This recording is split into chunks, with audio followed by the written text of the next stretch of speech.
When would you expect, Malcolm, the first phone call to happen between Donald Trump and Anthony Albanese, and what should the Prime Minister say to the President-elect?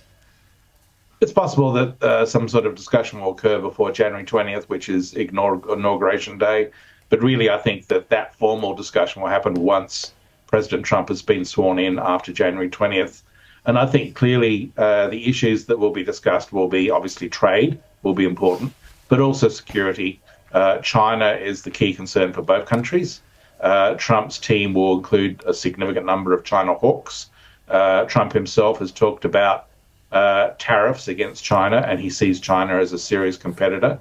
And, of course, AUKUS. And I really don't expect Trump to ditch AUKUS or to somehow leave us with nothing under AUKUS. So I think AUKUS will continue. It even may be strengthened somewhat. There are discussions about how we could add other areas into AUKUS, Pillar 2, for example, to allow greater cooperation with Japan and South Korea. So there's a lot of issues that Australia and the US could discuss.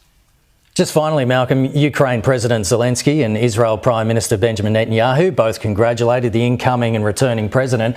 If I were President Zelensky and the residents of Ukraine right now, should I be worried?